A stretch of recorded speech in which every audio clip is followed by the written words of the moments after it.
Welcome back, deep divers. Today we're tackling a question that's both fascinating and, well, pretty dark too. Yeah. What creates a monster?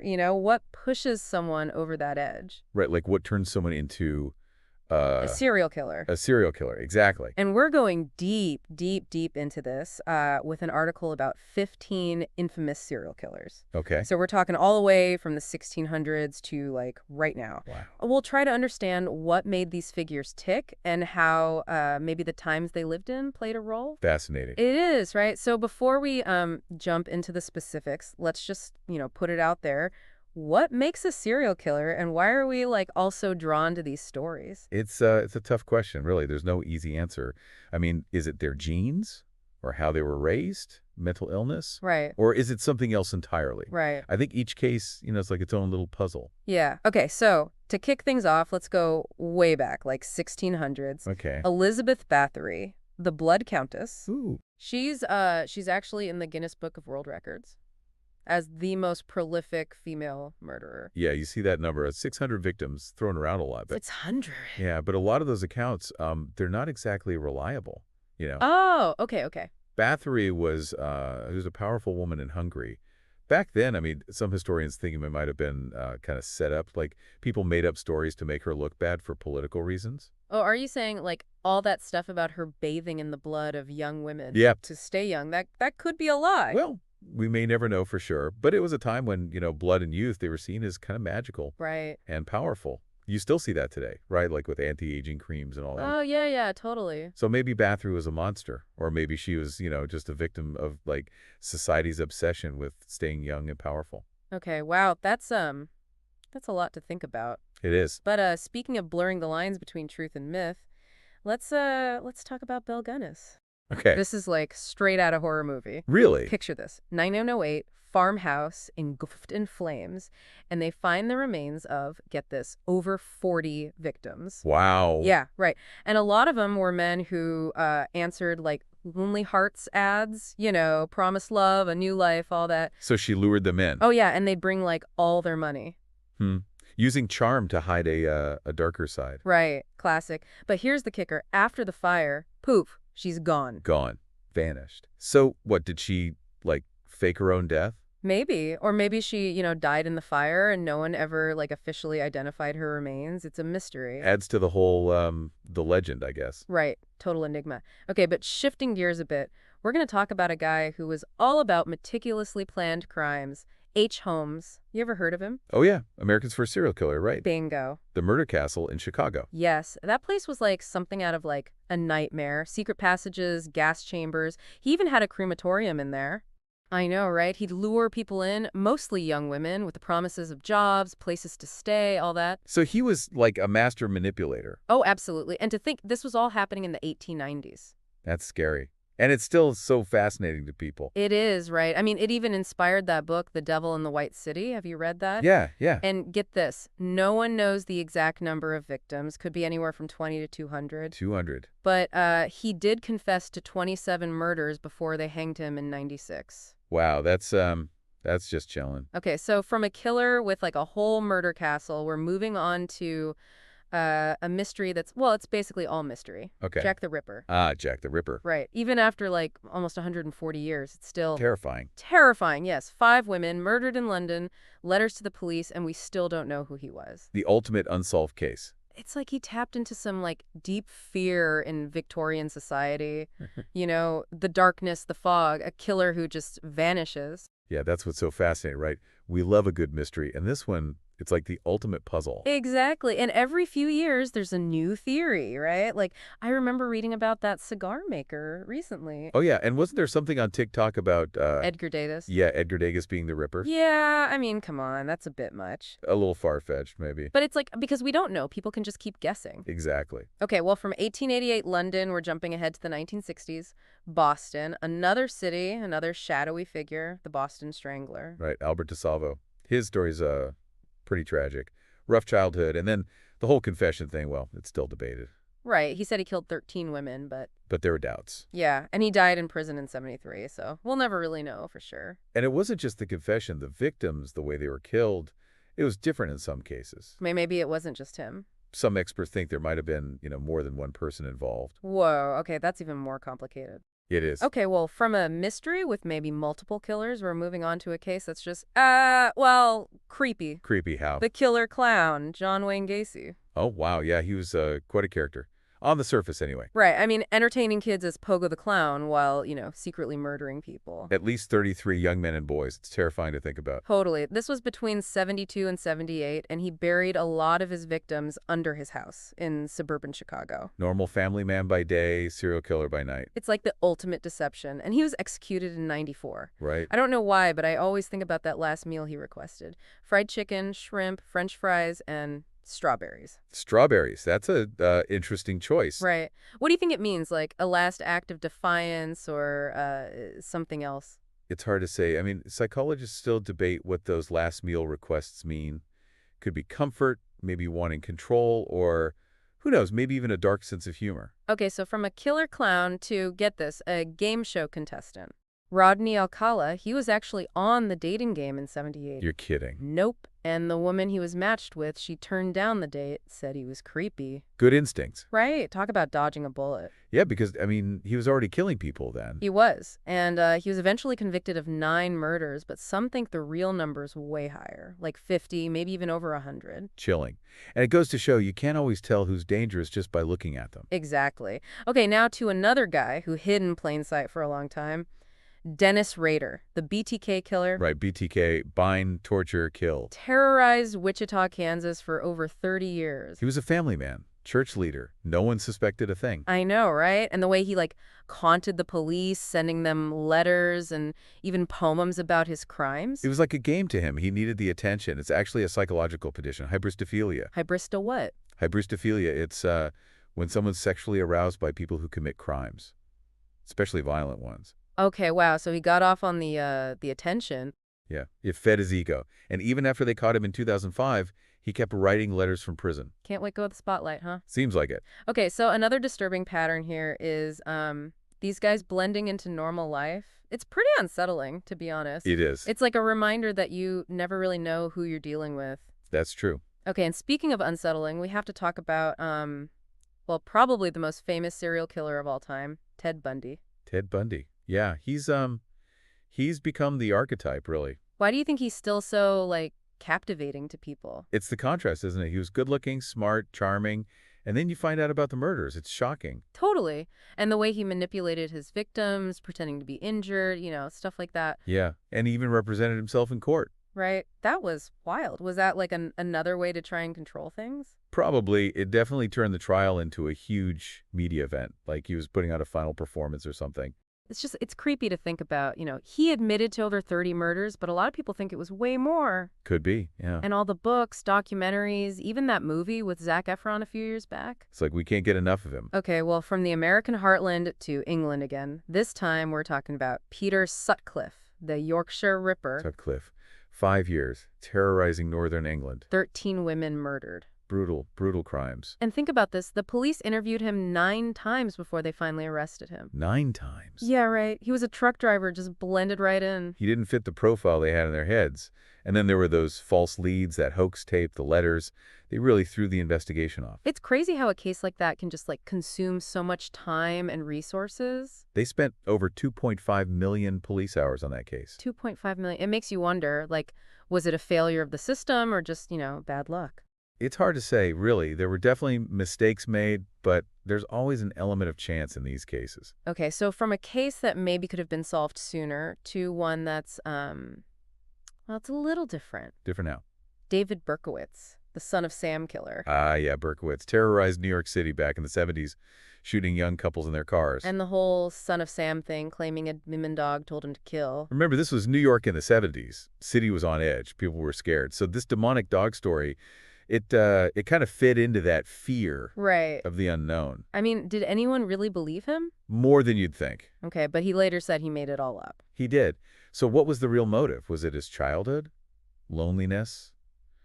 Mental health issues? Or was he just a guy who wanted, to be infamous? Another mystery for the ages. It seems so. Okay, well, from a killer claiming demonic influence to a guy whose obsession with a movie took a very dark turn. Oh, what movie?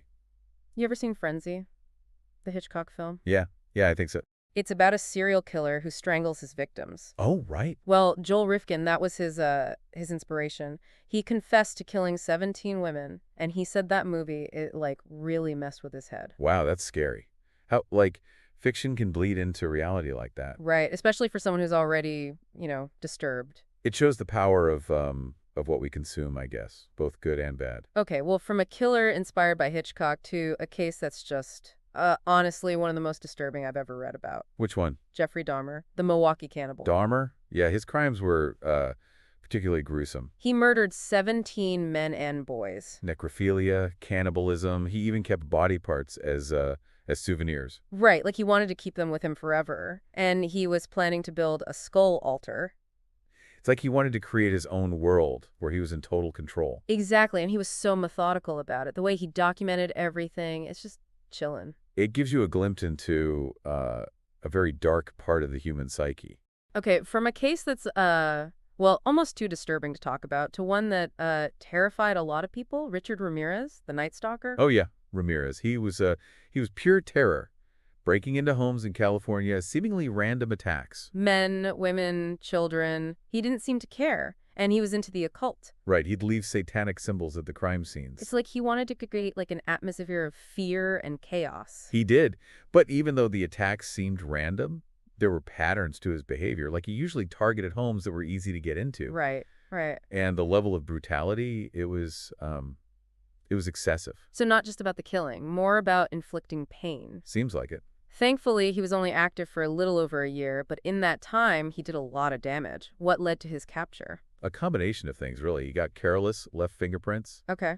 and a teenager saw him after a carjacking, helped identify him. Ah, so it was like the community that finally caught him. In a way, yeah, he was actually surrounded and held by a group of people who recognized him from his mugshot. Wow. People were terrified of him, but in the end, it was their bravery that stopped him. Okay, well, for our last killer in this part, we're traveling to Russia. This guy is, well, he's got a chilling nickname. The chessboard killer, Alexander Pichushkin. Pichushkin. Yeah, he's a fascinating case study. He wanted to kill 64 people, one for each square on a chessboard. He actually kept a chessboard with, like, the dates of his murders marked on it? He did. He thought he was, like, cheating death with each kill. Whoa, okay, that's pretty dark. So what was his motive? It wasn't like passion or anything, more like a cold, calculated desire for control. He wanted to decide who lived and who died. He mostly killed elderly men, right? Yeah, he'd lure them to a park in Moscow with promises of vodka. Then, once they were alone, he'd bludgeon them to death. Awful. It is. He confessed to 49 murders, but authorities think he might have killed more. So another case where we might never know the full story. Well, we've covered a lot of ground here, from castles in Hungary to the streets of London to, well, everywhere in between. A lot of different faces of evil. And as we move into part 2, we're going to keep digging into this question, what makes a monster? And is it something we're born with, or is it something that happens to us? The debate continues. It does, and it's a debate that, well, it's probably never going to have a simple answer. Probably not, but it's a conversation worth having. Absolutely. It really is. And I think as we go through more of these cases, you'll see there's no, like, one-size-fits-all answer. Right. Like, we're looking for a recipe for a monster, but Yeah. but everyone's got their own ingredients, so to speak. Exactly. And that's what keeps it so interesting. Every story is different, the motives, the psychology. It's all kind of its own thing. Okay, well, let's head back to the U.S. for this next one. Edmund Kemper, the co-ed killer. Ring a bell. Oh, yeah, Kemper. His case is, it's really disturbing, like all that rage, and he just felt so alone, so disconnected from everyone. Yeah, and he was like a giant, right? 69 and smart, too, had an IQ of 145. Wow, so he was like physically intimidating and super intelligent. Right, but also deeply troubled. He killed his grandparents when he was only 15. Yeah, and then after they let him out of the psychiatric hospital, he killed 6 more people, young women, in Santa Cruz. And it was brutal, the way he did it. He was very methodical, decapitated his victims, necrophilia. It was almost like a ritual for him. I read that he'd, like, keep their heads and talk to them, even put makeup on them. Really? Yeah, it's like he was trying to, I don't know, create some kind of twisted companionship or something. That's a good point. I mean, he was so lonely, so isolated. Maybe that was his way of trying to connect with someone, even if it was, in a really messed up way. Okay, yeah, it's a sad thought, really, that someone could be that desperate for connection. It is. Okay, well, speaking of people who had a hard time connecting with the world, let's talk about Herbert Mullen. He thought he had to kill people to stop earthquakes. Mullen. Yeah, his case is, it's a good example of how mental illness can sometimes lead to violence. So he was actually serious about that, like sacrificing people to the gods or something? He was. He had paranoid schizophrenia. He was living in a world of delusions, thought he was, like, saving humanity from natural disasters. Wow, so he was like on a mission, but a really, really messed up one. Exactly. And it shows how important it is to take mental health seriously. Most people with mental illness aren't violent, but Right. but for some, it can lead to really tragic outcomes. Yeah, we definitely need to do a better job of helping people who are struggling. We do. Okay, so moving on to a case that's all about control and manipulation. Dean Core, the Candyman. Oh, yeah, I've heard of him. Didn't he, like, have teenage accomplices? He did. Two of them, Elmer Wayne Henley and David Brooks. They helped him kidnap, torture, and murder at least 28 boys in Houston. This was in the early 70s, right? Yep. And the Candyman nickname, it's because he owned a candy factory. He'd use that to lure his victims. Ugh, that's so evil. Preying on kids like that. He was a master manipulator, knew how to exploit people's weaknesses, and it's a reminder to be careful, Yeah. about who has access to your kids. Yeah, you never know who's lurking behind that friendly smile. Okay, so from a case that's just heartbreaking to one that's, well, it's got a kind of cinematic feel to it, Rod Hansen, the butcher baker. Hansen. Yeah, his case is interesting because it happened in Alaska. Right, you don't usually think of serial killers in, like, the Alaskan wilderness. He was active in the 70s and 80s. He'd kidnap women in Anchorage, fly them out to remote areas, and then hunt them down like animals. Hunt them down, seriously. He was a skill hunter, yeah. And he'd bury their bodies in shallow graves. Ugh, that's awful. And he was, like, a normal guy, right? On the surface, yeah, he was a baker, had a wife, kids. No one suspected a thing. This is like another reminder that you can't judge a book by its cover. Evil can wear a lot of different masks. It can. Speaking of masks, our next subject, well, she wore the mask of a caregiver. Jean Jones, the angel of death. Oh, yeah, the killer nurse. She was a pediatric nurse, believed to have killed dozens of infants and toddlers by injecting them with lethal doses of drugs. Wait, so she was, like, intentionally making them sick? It seems that way. Sometimes they'd have seizures, cardiac arrest, and she was always right there, ready to help. That's so messed up. What was her motive? That's the thing. It's not entirely clear. Some think she enjoyed the power, having control over life and death. Right. Others think she might have had Munchausen syndrome by proxy. Munchausen syndrome. Yeah, it's when a caregiver makes someone sick to get attention and sympathy for themselves. Oh, wow, that's pretty twisted. It is, and it just shows how evil can hide in unexpected places, even in people who are supposed to be caring for others. Okay, from the hospital to, well, this next case is one of the biggest in terms of victim count. Big how? Gary Ridgway, the Greener River killer. Ah, yeah, Ridgway. He was active for over 20 years, confessed to killing at least 48 women, mostly sex workers and runaways. I remember reading about him. He'd dump their bodies near the Green River in Washington. Just discarded them like they were nothing. No respect, no remorse.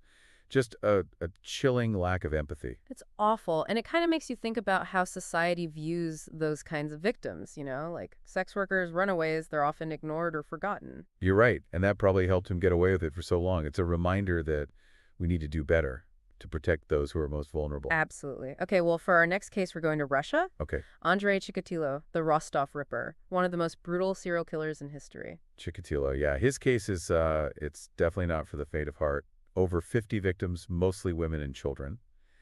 And the violence was extreme. I read about it. Sexual sadism, cannibalism. It's hard to even comprehend that level of depravity. It is. And he was able to keep it all hidden for years. He had a wife, kids, a job as a teacher. No one suspected a thing. Another one hiding in plain sight. Exactly. And his case also shows how difficult it can be to investigate serial killers in a closed society. Right, this is in the Soviet Union. The authorities didn't even want to admit they had a serial killer problem at first. Didn't fit their image of a perfect society. Wow. It just goes to show the darkness is there, no matter where you are, no matter what kind of society you live in. Okay, so from the Soviet Union, we're shifting gears to a case that, well, it really shook America. And it brought up a lot of questions about violence, media, all sorts of things. The Columbine High School Massacre. Columbine, yeah, that was a turning point in a lot of ways. April 20th, 1999. Two students, Eric Harris and Dylan Kleetold, went on a shooting rampage, killed 12 students, a teacher, and then themselves. It was a tragedy. And it sparked so much debate, so much soul-searching. Right, everyone was trying to figure out, like, why would two teenagers do something like that? People were looking for answers everywhere. Gun control, bullying, mental health, violent video games. It was, it was a really difficult time. It also made people realize, like, this could happen anywhere. It could, and it led to a lot of changes in schools. More security, more awareness of the warning signs of potential violence. Yeah, like, are kids being bullied? Are they withdrawn? Are they showing signs of depression or anger? Exactly. We need to pay attention to those things. Okay, well, sadly, Columbine wasn't the only school shooting. Just a few years later, there was Virginia Tech. Oh yeah, Virginia Tech, that one was, it was even bigger in terms of the number of victims. 32 people killed, 17 wounded. April 16th, 2007. Sung Hui Cho was the shooter. He also killed himself. And he sent that video to NBC News in between the shootings. Remember that? Yeah, it was chilling. All that rage, all that hate. He was clearly a very disturbed young man. He had a history of mental health problems, anxiety, selective mutism, and he was very isolated. Right, and there were signs that he was becoming increasingly unstable in the months leading up to the shooting, but it seems like the system failed him. He didn't get the help he needed. That's a common theme in a lot of these cases, unfortunately. Yeah, it's a reminder that we need to do better for everyone's sake. Okay, so from school shootings to a case that really highlights the struggles of immigrants, Jiverly Wong, the Binghamton shooter. Wong. Yeah, his story's a sad one. He was a Vietnamese immigrant, lost his job, couldn't speak English very well, felt like he didn't belong. This was in 2009, right? Yep. He walked into an immigration center in Binghamton, New York, and just started shooting. Killed 13 people, wounded 4 others, then killed himself. I remember that. It was such a shock. Why would he target an immigration center? It seemed random, but he was clearly angry, desperate. He felt like he had failed, and he blamed society for his problems. Yeah, it's a reminder that we need to be more sensitive to the needs of immigrants, help them adjust, help them feel welcome. Absolutely. A little compassion can go a long way. Okay, now to a case that, well, it really exposed some of the weaknesses in our mental health system. James Holmes, the Aurora theater shooter. Oh yeah, Holmes, that one was it was really tough to process. July 20th, 2012, he walked into a movie theater in Aurora, Colorado and opened fire. Killed 12 people, wounded 70 others. They were watching The Dark Knight Rises, if I remember correctly. That's right. And Holmes, he was a neuroscience student. Brilliant, but deeply troubled. He had schizophrenia, psychosis. And he had actually sought help before the shooting. He had, but it wasn't enough. He fell through the cracks, basically. And the system failed to recognize how dangerous he was. It's a reminder that we need to take mental illness seriously, and we need to make sure that people who need help can get it before it's too late. Exactly. Okay, well, from a case that highlights the failures of our mental health system to one that, well, it really shines a light on the dark world of human trafficking. Ariel Castro, the Cleveland kidnapper. Oh yeah, Castro. That was just horrifying. He held 3 young women captive in his house for over a decade. Michelle Knight, Amanda Berry, and Gina DeJesus. Right. He kidnapped them, kept them chained up, abused them in unimaginable ways. It was like something out of a horror movie. It was. But thankfully, they were able to escape in 2013. Right, and their story really brought attention to the issue of human trafficking. It did. And it's a reminder that this kind of thing is happening all the time. Right under our noses. We need to be more aware, more vigilant. And we need to do more to help the victims. Absolutely. Okay, now to a case that really rocked Hollywood, and it kind of kicked off the #MeToo movement. Harvey Weinstein. Oh, yeah, Weinstein, the movie mogul. Dozens of women accused him of sexual assault and harassment. It was a huge scandal. And it really exposed the power dynamics in Hollywood, how men like Weinstein could abuse their power for so long. I remember all those stories coming out, one after another. Women who had been silenced for years, finally feeling empowered to speak their truth. It was a turning point. And it sent a message that this kind of behavior is not okay. Right? And it's not just Hollywood, it's everywhere. We need to hold people accountable no matter who they are. We do. Okay, so we've covered a lot of ground in this part of our deep dive. Lots of different cases, lots of different motives, lots of different ways that evil can manifest itself. And it's a lot to take in, to be honest. It is. But I think it's important to have these conversations, to try to understand the darkness so that we can better fight it. Absolutely. So as we move into the final part of our exploration, I think the big question is, after seeing all this, after hearing all these stories, what are we left with? What have we learned about the nature of evil? That's the question, isn't it? And I don't know if we'll ever have a definitive answer. It's a question, that's been around forever. Like, what turns someone into, well, a monster? It's one of those questions that keeps us coming back to these stories, I think, searching for answers. But what we've seen, I think, is that there's no easy answer, right? No, definitely not. Every case, every person is like um, their own path to darkness. It's almost like you think you're starting to see the picture, and then Yeah, and then a new piece pops up, and it's like, wait, that doesn't fit. exactly. And that's what's so fascinating about the human mind, right? It's capable of such incredible things, both good and, well, evil. Okay, so to wrap things up, let's look at a few more cases. And I think this next one, it's a little different. Eileen Wuornos. She's a woman and she kind of she challenged the whole idea of what a serial killer is. Warnos, yeah, she was a sex worker. She claimed she killed 7 men in self-defense, said they were abusing her, trying to rape her. Right, and her story, it really got people talking about like who's a victim, is it ever okay to kill? What about the justice system? Like all these big questions. Her case definitely made people think, because she wasn't this like shadowy monster hiding in the shadows. She was a woman who had been through a lot of trauma. And whether you believe her or not, her crimes were a product of that trauma. Yeah, it's like a reminder that there's always more to the story, Always more than just the headlines. Always. Okay, so for our next case, let's go back to the 1950s to a small town in Nebraska. Charles Starkweather and Carol Ann Fugate. Teenage couple went on a killing spree. Starkweather, he was obsessed with James Dean, right? Yeah, he was. He was really into that whole rebellious youth culture.